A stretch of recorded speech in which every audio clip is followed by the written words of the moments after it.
예언서의 주제는 하나님의 심판과 회복입니다.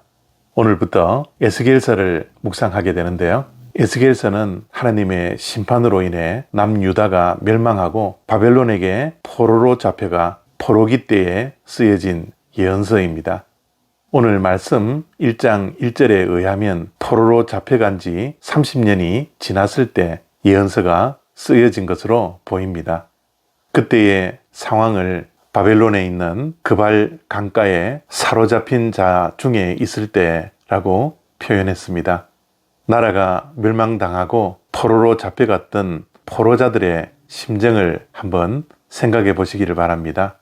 정말 얼마나 답답하고 얼마나 막막했겠습니까? 모든 것이 무너졌을 겁니다. 절망과 낙심 중에 있었을 것입니다. 이보다 더 밑바닥은 없었겠죠. 하나님의 심판을 현실 속에서 겪고 있는 그발 강가에 있던 포로자의 심정을 우리가 어떻게 다 헤아릴 수 있겠습니까? 그런데 이와 비슷하게 우리의 삶 속에서도 이런 상황을 맞이할 때가 있습니다. 혹시 사로잡혔던 포로자들처럼 경제적인 문제로, 인간관계의 문제로, 질병의 문제로, 자녀들의 문제로, 가정의 문제로 낙심과 절망 속에 현재 처해 있는 분들이 있지 않습니까? 절망스럽고 낙심되며 실망스러운 무겁고 어두운 터널을 통과하며 힘겨워하고 있는 분 혹시 계시지 않습니까?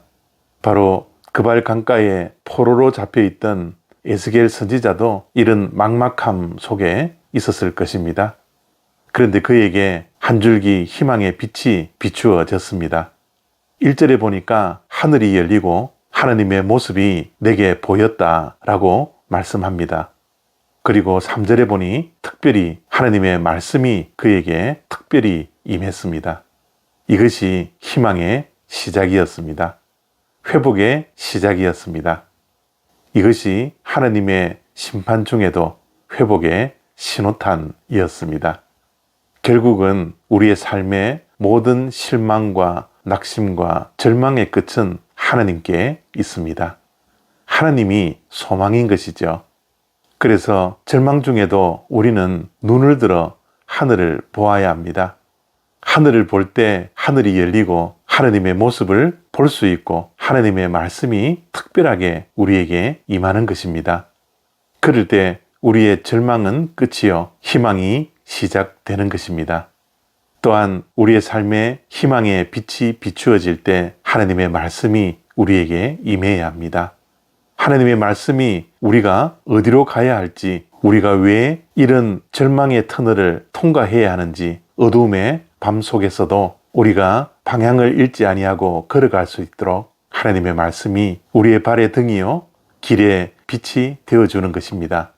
그발 강가에 있었던 절망적인 상황에 있었던 에스겔과 이스라엘 백성들에게 하나님께서 결코 그들을 버리시지 않았던 것을 오늘 본문 속에서 우리가 확인할 수 있습니다. 하나님은 이와 같이 우리를 결코 버리시지 않습니다. 포로로 잡혀갔던 이스라엘 백성들과 함께 하셨던 하나님께서 오늘도 실망과 낙심과 인생의 무거운 짐을 안고 살아가는 우리들을 찾아오십니다. 절망의 끝자락에서 하늘 문을 여시고 우리에게 찾아오시는 것이 바로 하나님이십니다. 그리고 말씀을 통하여 우리를 회복시켜 주시죠. 그 특별하게 우리에게 임했던 하나님의 말씀이 하나님의 놀라우신 비밀된 계획들을 우리에게 말씀해 주십니다. 오늘도 이 말씀을 붙들고 혹시 실망 가운데, 절망 가운데, 낙심 가운데, 그리고 인생의 길을 잃어 방황하는 자들에게 오늘 말씀이 해답을 주는 귀한 말씀이 되어지기를 바랍니다. 어떠한 상황 속에서도 우리가 눈을 들어 하늘을 바라볼 때 하나님께서 우리와 함께 하시고 하늘을 여시고 하나님의 모습을 보이시며 하나님의 말씀을 특별히 우리에게 허락해 주실 것입니다. 에스겔서를 통하여서 하나님께서 특별하게 우리에게 허락하시는 말씀을 붙들고 회복의 은혜가 우리 모두에게 있기를 원합니다. 감사합니다.